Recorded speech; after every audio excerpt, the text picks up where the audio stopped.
Well, here we are. Another episode. This is episode 6, titled Standing Watch, a First Responder Spouse Perspective. So if you're enjoying the content up to date, please, any way you can, help. Click, like, subscribe. We're on major platforms now. It would really help the show a lot. So getting into it, this is the spouse episode. And it's not just any spouse, it's my wife. She didn't know the questions, and I didn't know the answers. And we kind of deep dive into some things, and it's going to be really good.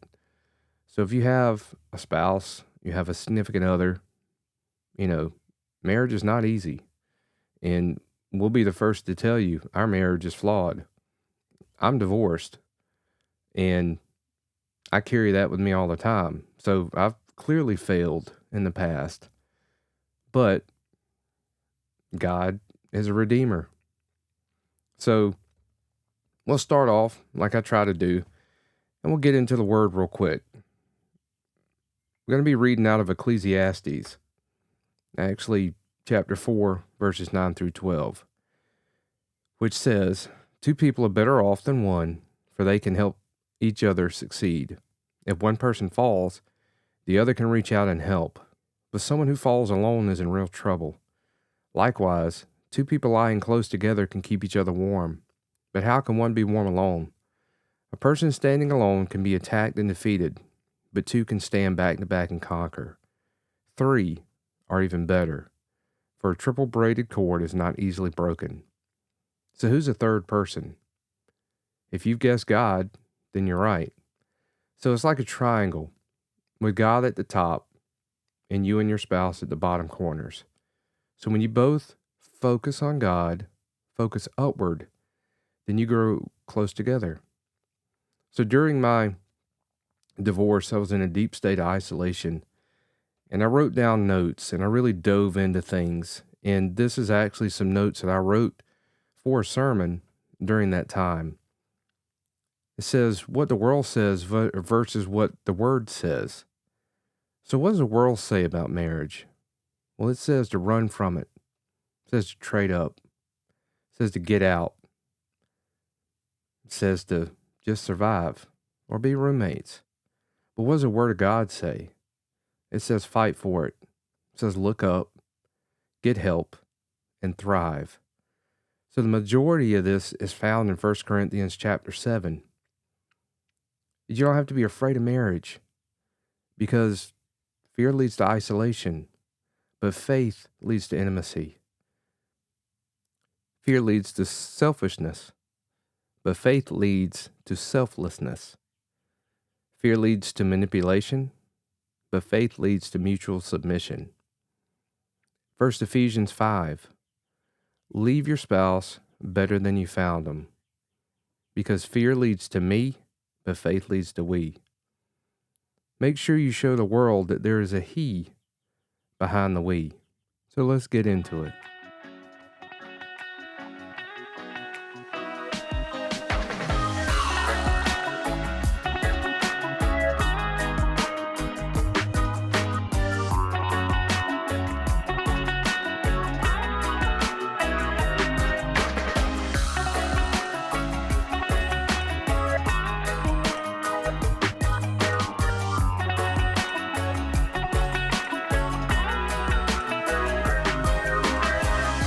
Hey fam, this is Trey with the Off Duty On Mission podcast. Tonight is an episode that a lot of people have been anxious about and looking forward to. So here it is. I've kind of put it off now for a few weeks, but this is the spouse episode.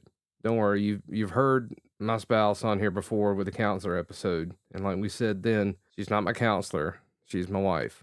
Tonight we're having back for a real episode, Carrie Graham. Hello. Hey, so we don't have cutesy names for each other in this marriage. What do you call me? Carrie Graham. And I usually call her Carrie or Carrie. Yeah. So anyway, we're kind of go through this, and we'll answer some questions, and I'll let her answer some questions. I have no idea what her answers are going to be. And I don't know what the questions are either. So Yeah. there's no preparation. Absolutely not. Unscripted. We're gonna be it's gonna be fun.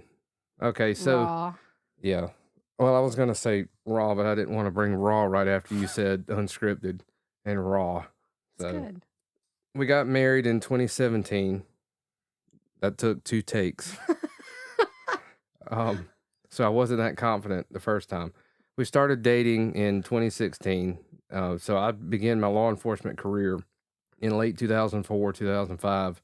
So I'd had some time on the job, but she didn't really have any time as a spouse or associated with anything first responder. So in the early days, and we'll go ahead and get into it. So in the early days, what do you think this career would be like when you found out I was a cop? I think I honestly had no idea, honestly. Well, at the time, I was actually a cop and I was working as a firefighter. So I was both. Yeah. Yeah. Yeah. I mean, I knew you'd be busy. That's probably just all I kind of figured. Uh, so there wasn't one of those smitten things where about being a cop or firefighter or whatever. I mean, I don't. If anything, you probably just scared me because at Oh, first, like, you would, like, make sure I got home okay, but you would be, like, in the police car, and I'd be like keep thinking I was uh, getting pulled over. I mean yeah. Okay. Well, I could see that. So when did you realize the job was different? Well, I mean, the big thing that happened in 2018 was definitely the scariest, but even before then, I think whenever we were dating, you had a couple situations where you had some, like, really tough chases. Actually, you know what? We were dating in 2016 when you had a pretty tough chase, and I remember that after that, how you were just like sad and just kind of like you can tell there's like some emotional impact of that. Do you remember I gave you a stuffed animal? Yeah, I do actually. And I still have it. No, we still have it, don't I? Yeah, I think the kids have it now. But I was Yeah. like, oh, he's so sad. Here's a stuffed animal. Yeah. Wow. I know. That's man. You definitely liked me back then. Um. But I think it was that time I was like, okay, there's a lot of, big impacts that can have, this job can have on people. Yeah. I mean, yeah, you're right. Yeah, I think you met me at an interesting time in my career. That was a pretty interesting year. That's one of my main memories from that incident that you're talking about. And then the other incident that was funny. Remember we were watching TV. A supervisor of mine on the info channel or whatever court channel was, and we were flipping, and it was a state house floor, and my supervisor said my name on TV. Do you remember that? Oh, yeah. Yeah. And we were dating, and I remember looking at you and being like, "Well, welcome to the family," or something like that. It was, yeah, that was pretty funny too. It just happened to happen like that. How about early on? What was your biggest fear? I would say something happening to you like on a traffic call, like roadside.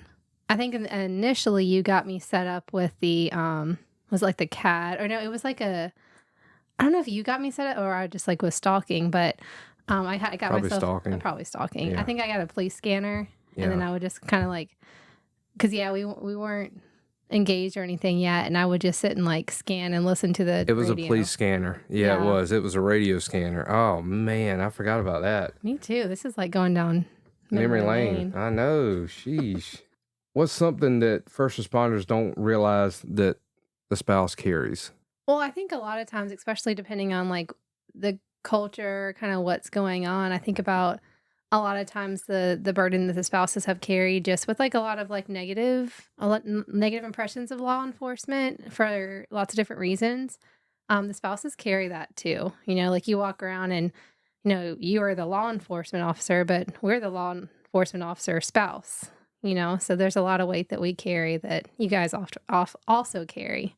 Yeah, and I think a good thing to remind spouses and of course the law enforcement or first responder in it that it's a mutual thing. They don't the spouse shouldn't have to stand behind you. They should stand beside you in this profession in this job, and it's definitely a life change.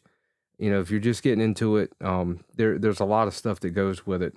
And speaking of that, what's it like waiting for the phone late at night or Oh, I don't do well with that. Yeah, even this day, what would life be like without Life 360, right? Well, and our neighbors that And our neighbors. yeah, so true story. So this was literally a week ago, and he wasn't even on shift, but this is just how my nervous system works with him. He didn't answer his phone for 25 minutes. 25 It minutes. was on silent. I mean, that's what it is. 25 minutes. And so I already was like planning, I'm calling 911, I'm calling everybody. I call my Call neighbor. my work phone, I which called your work never phone. happens. Yeah, so I messaged my neighbor. Shout out Kim if you're listening. And shout out to my job because I check my work phone before I check my personal phone. Exactly. And so he calls me back on the work. I don't think you realized that was my number, did you? No, I have you saved as Carrie, my wife. I Oh, have for okay. anyone that looks through it. It says Carrie, wife. Okay. So- Yeah. So he called me on that. But I messaged my neighbor and had them, I was like, can you just like look over and just like see if he's alive, you know? And I didn't mean it just always goes to worst case scenario. So on the job, off the job, like that's just how my nervous system works. You know, you just never know. There has been really bad situations before. Yeah. So We've skimmed over it in the past, but like I said, without going into a lot of detail. So one of the biggest instances that I was in happened. I didn't have my phone with me, and it was a significant event. It was a long event, and even when it was over, I couldn't leave because of crime scene. We had to be processed by crime scene, and my phone was in my car. So we were back there, and I had no way of getting in touch with her, and the only thing I could get through my head was where she worked. And I had someone, I actually went by radio and asked someone to call where she worked to let her know that I was okay.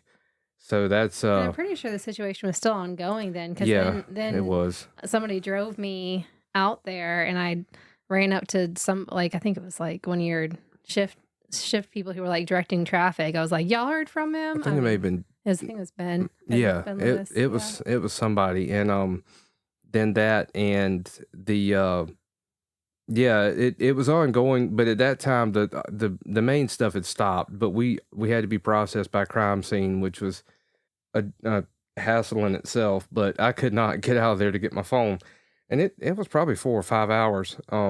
But yeah, and I think that kind of laid the groundwork for, even when we started in this relationship, you would maybe text or Yeah, that was the first you were married too. yeah. That happened. Yeah, that was yeah. But that, and like you would text my phone like when we first got married, and if I didn't reply back, I guess within a minute or 5 minutes, I'd get 4 more texts. And like I said, I think I said this in another episode. I think Dispatched even called me one time and said, "Hey, your wife's trying to get in touch with you." Oh, that I think that did happen. Yeah, I specifically remember because they said, "Hey," they called me over the radio and said, "Hey, can you call us?" So I called in. They said, "Hey, your wife wants you to call her." So Life 360 has helped, Yeah, nowadays with the definitely. But she still wonders if I am sitting too long in an area. Hey, you okay? I'll still get those texts, but it's not every 5 minutes anymore. It's usually every few hours, or sometimes, kids. Sometimes it's not even. Yeah, kids have kind of changed dynamics. What do you feel when you hear about an officer down? And it's kind of ironic that we say this because you literally heard about that going on, and when that happened a few years ago, and I think you said you assumed I was there, and I wasn't even working that day. Yeah, we were just all we heard was, oh, what are you talking about the last one? No, The big one. well, no, you had called me and I was in session with a client, and you That's left me a right. message and said, "There's an active shooter. I'll call when I can." That's right. And that was a then I left- voicemail. Then and I that left was my it. phone. And that was it. So Oh, that's rough. yeah, you forgot about that. Yeah. Yeah, so he told me that, and then we were just kind of like following the news, and it would just be like officer down, but they weren't saying like who or what or how or so we had no idea. So now when you see, I guess, a line of duty death, and I know we both I see it more than you just because I have the officer down memorial page, but like, how does that affect you when you see or you hear about an officer down, like, anywhere in the country. Like, does that Yeah. I mean, it you just have so much, like, empathy for them because you know what it feels like to be, a spouse of a law enforcement officer and for the person you love to be the one out there, so it doesn't matter if they're in Texas or I mean, it doesn't matter where they are, it feels like family, like we lost family. and that's kinda moving into this. So do you feel like you have to be the strong one at home? Yes. The stable the Yeah, the stable one. stable one? Yeah, sure. I mean, I'm stable. A stable job. Yeah, you have a good benefits, all that good stuff. No, but I mean, you think about, like, how the household runs. I mean, I think that it's it's it's easy to kind of, like and you guys have to do this, to kinda, like, detach from what's going at home so you can do the job well. So, essentially, the house is, like, running, 24/7, Yeah. whether or not you're there or not, right? Yeah, It and runs more efficiently when you're there, but it continues to run when you're not there, and so there's a lot that's just, like, always running. yeah, and that's the other thing, and I actually saw it was funny to me, I saw a meme the other day that was like, rookie cop planning or it was a little short video, it was like rookie cop and new wife planning an adventure, and of course the new wife was like, "Oh man, you gotta work. Just call him and tell him you take off." And then the veteran guy was like, "Well, I gotta work, both kids' birthdays and your birthday." And then the wife was like, "Okay, we'll make it happen." Yeah, That's yeah, we'll exactly, save you some cake, yeah, that's exactly and how keep it it is. going. We Yeah. we finally have a because I don't like Apple and she doesn't like Android, so we have two different types of phones, and we use a calendar app that works with both of them. So we schedule parties, and I've fallen off the wagon a few times with scheduling things, but that's how we schedule stuff. She knows my schedule. Things are scheduled usually around my schedule, and then vice versa. Like we can't control holidays, and you guys that are listening know that. You got to work. I mean, it's part of the job. It's a 24/7. Whether you're medical, EMS, dispatch, fire, law enforcement, like it's 24/7, 365. Like you never close. So, whereas the family also is 24/7, 365, and you just have to learn. I guess how do you deal with that? Because it does hurt. Like it hurts me, but I'm in the mindset of look, it is what it is. Like we're at a point now that we're 8 years down the road and we're kind of more mature. But I know when it first started, I was very I don't know, I was scared how you take it. Like help explain, I guess, to spouses that may be new in a marriage or maybe just frustrated with that. Like Just, how do like, you do doing it? things alone Yeah, or just I mean, how do you do it? I mean, yeah, I mean, it definitely like I said, it takes some getting used to, and, at first, whenever, um you go to places or like carnivals or events or birthday parties, or I think the first time we took the kids to Disney World, like you weren't there. yeah, I know. I wasn't there because Like the epitome of all things Disney oh World, you weren't man, there. I know. It was a work thing, but Yeah. and so I think at first, I mean, I think it just hurts because you see everybody else with their families and everybody's husbands, and they got like two hands, especially when the kids are younger. That was like I'd have like Cameron strapped to my belly and like chasing around Carson as a toddler. But so I think that just like the honor that it is kind of sad to do some of that on your own, but it does get easier and you get a routine and you kind of get used to being the only one at Yeah, birthday being the only parties. one, dang, why don't you stare through me? No, well, I mean, every other weekend, right? And Yeah, I mean, it is what it is. Like I said, the job goes on, and yeah, the job and I goes think on. I think about and the kids love their daddy so much, and it's like they're he's their second favorite person in the whole world. I have standards. But I mean, even like, poor Carson, she loves to draw, right? And she drew a picture of us, mommy and Cameron and Carson She taking a also, walk. yeah, I know, and I'm there, And I said, today, well, where's daddy? And she's like, oh, he's working. yeah, and that stings a little, but because she doesn't understand, and that's another thing I've addressed before too. If you are in the job, and this isn't specifically related to any agency. I'm just giving you some wisdom from my years on the job. Whoever or whatever you work for is a well-oiled machine that's there before you were there. It's there while you're there, and it's going to be there after you're there. The only thing your family's going to remember about you in years' time is, hey, dad was at work. And I heard that a few years ago, and my perspective changed.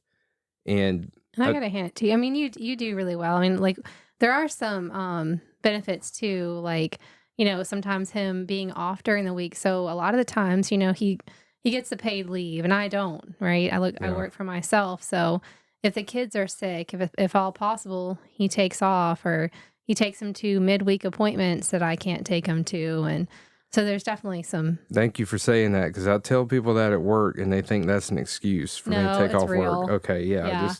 just saying, yeah, she doesn't have benefits or or paid time off, so that's why I'm Mr. Mom. Like even tomorrow, my schedule, allows it. I'm able to take my son somewhere tomorrow that he's got to be. So, there's some benefits to it, and believe it or not, I don't really like a Monday through Friday schedule. It just I don't know, it kind of ruins me. I don't, I can't manage it normally because I've done shift work for so long. It's But hard to miss the weekends, but there's yeah, definitely the benefits to with the kids during the week. yeah, you got to take the good with the bad. So every job's going to have bad stuff, and every job's going to have good stuff. It's just kind of how you accommodate to it. As long as you have two people that are working together for it, like I really try to pick up my weight on the days I'm off. Cleaning or trying to do stuff around the house, trying to keep stuff up around the house. Like I try to keep my weight. I think we have a good system too. Like, and Yeah. I would suggest this just for like families too, trying to just organize that. Like, I know that you are in charge of like, it sounds kind of bad, but you're in charge of like the food and snacks logistics in the Yes. kitchen. Yeah. Snacks. You did say Mr. Mom, right? So Yeah. you're in charge of kind of like filling the pantry, cleaning the kitchen. Like I'm in charge of like kid logistics and activities and clothes and all of those things. And so we kind of have. I did wash clothes this week. You did. I had surgery, so he's Thank you. stepping up on some of my Yeah. duties. But we generally kind of have it split, so you know you kind of know what to expect and don't have to do it all. Yeah. So, and I've found that to be a pretty good way of handling things. So let's get into some, I don't want to say difficult questions, but yeah, this is where it's going to hurt because you need to be honest with stuff, because I know I do it, and it's terrible. So what does shutdown look like from your side? Like when Like when you shut down. yeah, Oof. I know it's bad. I'm sorry. Yeah. I mean, you can just tell it on your face. Like it's almost like a glazed look, and just kind of like unreachable. Which I kind of know it. I mean, I try not to. I used to definitely take it more personal. I'm like, oh, he's mad at me. I did something wrong, and probably Yeah, sometimes you actually are. But no, I'm um, glad you said that. Yeah, get that right, because it's not ever. It's well, let me say not ever. It's very seldom sometimes you. Yeah, no, it's sometimes. It's very seldom. I think that's important too for spouses. And I haven't. I tell my clients this sometimes because I can relate to it. Is like when your spouse comes home and they got kind of like a stinky look on their face and they pick up their phone and get real quiet, right? It's really easy to assume that, okay, what did I do wrong? Why is he mad at me? What do we have to try to fix? Whenever it's really not, most of the time it has nothing to do with me. so that Again, sometimes it does. and that's the other thing about it. So and I hope you know this, and because she gets on me all the time about my phone, so I don't look at my phone all day when I'm at work. I'm very seldom. Like if I take a break or I get a text or I get a few minutes, I may look at it, but I barely look at my phone. But when I get home, like my phone's with me all the time. Like it is what it And is. it's the reason why I almost called the police whenever he didn't answer for 25 minutes. Yeah, see, so I get it, and I did it to myself. But I try to catch up on my day. If I work 12 hours, I really don't look at my phone, and I try to catch up on my day at the end of the day. And she usually gets me around all the time. When you're always looking at your phone. I mean, yeah, I don't really watch TV, so that's my TV. So, But but tough conversations, right?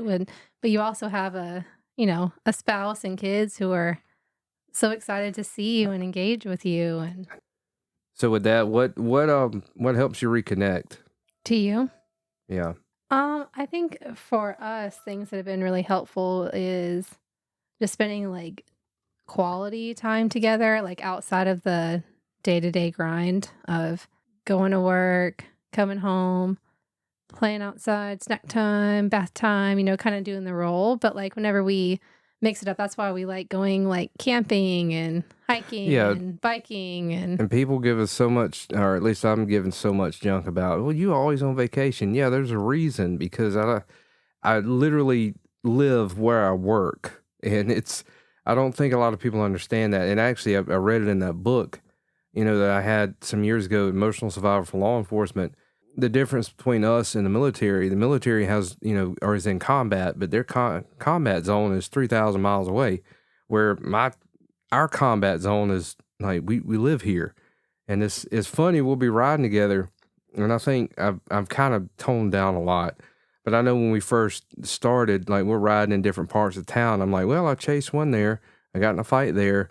I had to one go. time I got stabbed there. Yeah, yeah, got stabbed there. And it's just like we're just going to get ice cream with the kids. So, it's rough, but I mean, it's the reality of it.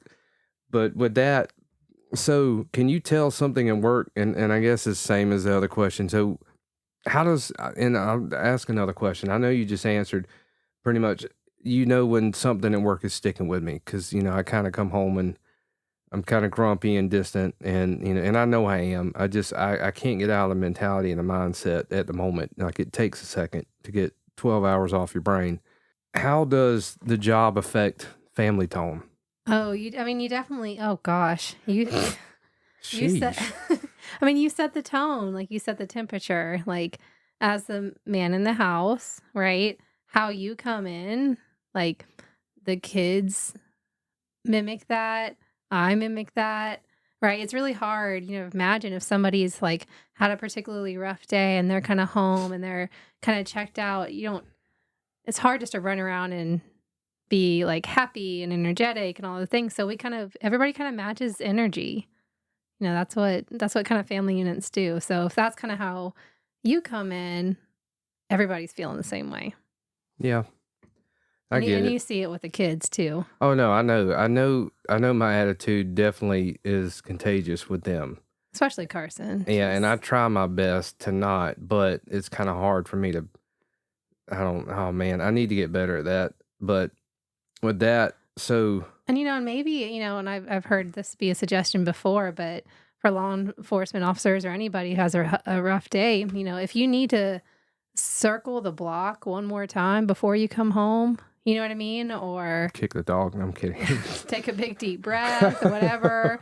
Like stay, Oh, take a rough. minute before you come in. Yeah. So, how about? Do you ever feel like you're competing with a job? Yeah, you're funny. I mean, okay. So, what about Trey Graham? Like, if it's about like the job or his and I really look up to you on how you engage with your job and your profession. But if you have to be somewhere for your job, you're 30 minutes early. If you have to be somewhere that like I tell you to be, you're either on time or a couple minutes behind, right? That's pretty accurate. And you're conservative. You said 30 minutes. Like, I'm an hour early. Yeah, like a lot. Like I mean, if he has to be somewhere at like 8 in Columbia, he'll leave the house at like 5 a.m., right? yeah. And that I it's a mean, work ethic, and I think it's the culture of it, right? Like there's certain standards, and we're so glad that you can relax, more with home, but it's even a quote I share with my people: have the right uniform, show up at the right time, and have the right attitude. Like, that's the culture, and the right time is 15 minutes before 15 minutes. So, you got to be there and be ready. You never know. You could run into something on the way there, a flat tire, whatever, somebody in need. So you never know. I'd rather be early than on time. Because if you're on time, you're late. But also, you forgot about this one. Do you remember the time we were camping? This was right before the riots. we were camping and I got called into work Oh, and we yeah, we packed we up. were at Lunches River, yeah. Yeah, we packed up and left, and then I was gone for, I don't know, it was a few days. Weeks, I feel Yeah, like. it was like 26 or 7 days. I mean, I was home at night, but I was gone. That stuff happens, and I remember getting that phone call, and the time between me getting it and going to her about it, or going to you about it, I was like, man, this is going to be rough. So how about with faith? So how has faith helped you survive the lifestyle? Well, I mean, for me, I mean, I can't tell you how many times that fear has taken over, and I've just, like, literally said, "It's not in my hands." It definitely helps give me, a peace about things that there's no way that I would have otherwise, you know? I'm also really thankful for a solid church family where I have a good group of people where if I am like upset or scared or need extra support, that they're there for me. I don't think I could do it without faith and without my church family. Yeah. And I think the same here, it applies to me too with the church. They definitely kind of offer an anchor, with just the brotherhood of men, and then other guys that are in the industry too, and then of course their wives and you are close, so you kind of relate to people. What does prayer look like? Definitely sometimes it's the kind of in the moment, just, God, please help us. I mean, even the other day, whenever I, you know, thought you would, Dad. yeah. It was just, hey, God, please help us, right? God be with us. God, keep him safe, right? So sometimes it's I'm scared and I'm going to call out and make those quick prayers. But then there's also those very intentional prayers where I kind of sit and I write down, and every chance I get, I'm, thanking God for all the protection so far.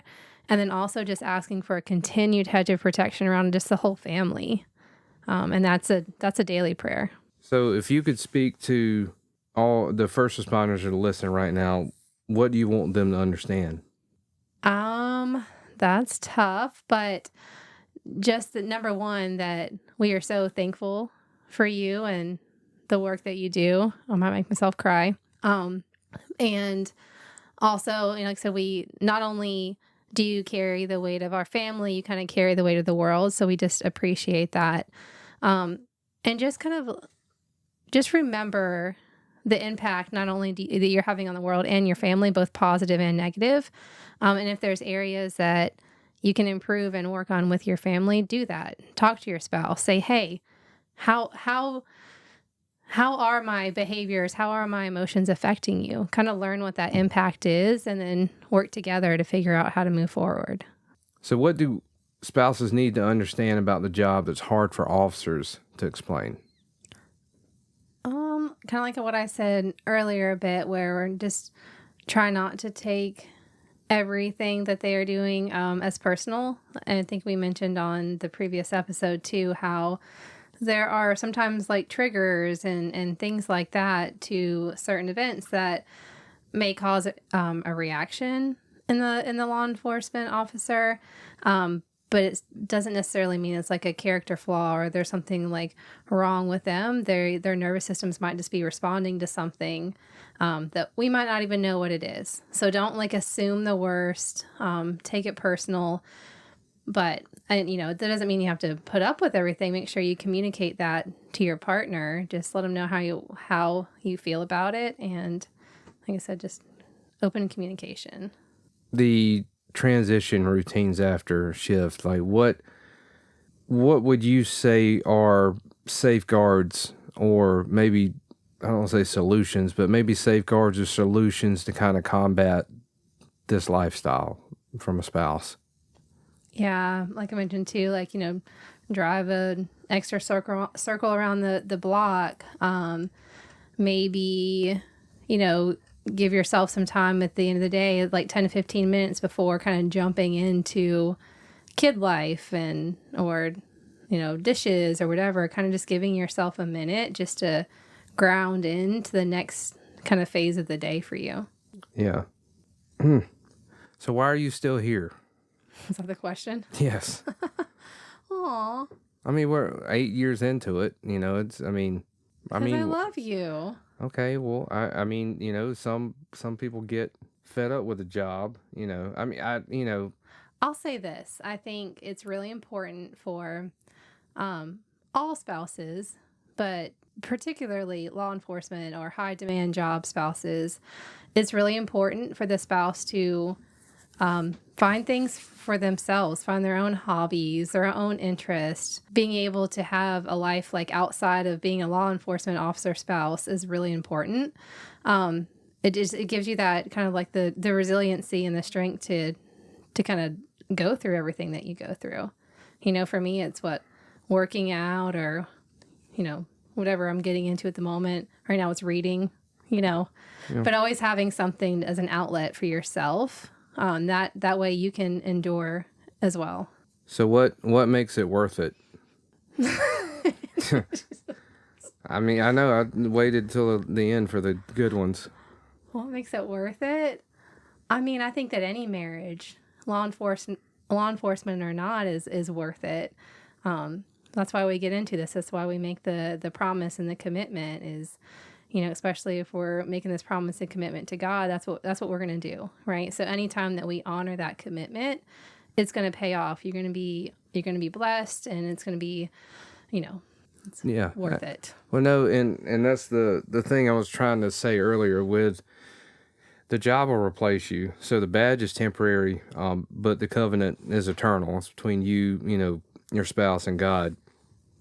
And I heard this in a marriage class, you know, a few months ago that I think we took together, or maybe it was before that, but I know it was reiterated in the class that it's like a triangle with God being at the top and, you know, your spouse being on the other side and you on one side.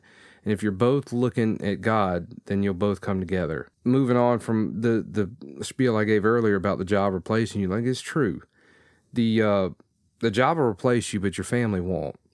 And the thing is about the job is, you know, you can spend 27 years now, I think is retirement, but you can work for 27 years. And like I said, the only thing your kids will remember is that you weren't there, like in times. And if you have a spouse that can help mitigate that, which I think, you know, that me personally, you know, I'm blessed with someone that I don't have to really discuss a lot. I mean, she's a counselor. She's not my counselor, but you know, there's a lot of things I don't have to say to her that she just understands because she pretty much knows the brain better than And you also have to anyone. understand that, like in any marriage, there's going to be slumps or Yeah, you know, we're not perfect. We'll probably dry fight after this. times, yeah, or like we were earlier, Yeah. or times that it feels more like a running a business, and you know what I mean. Just like, you know, there's definitely those times, but you know, you stick with it even through those times. Yeah. So, but anywho, how do you want to close it? Is that it? Yeah, that's pretty much it. We did it. You have any? I know we did it. Now we get to go fight. What how do you want to end it? Do you want to pray over spouses, or do you want me to pray over spouses? All right, cool. Well, all right, we'll pray it out. Dear God, thank you for another episode. I pray that anyone that would need to hear this, that they would hear this, Lord. I pray that you would just speak to them, their lives, Lord. I pray for the spouses. I pray for the marriages. I pray for the relationships, Lord. I pray that you would mend them, and I pray that you would help heal. And thank you for the blessings, and thank you for everything that you've given us. And thank you for your Son who died on a cross. In your precious name, amen. Amen.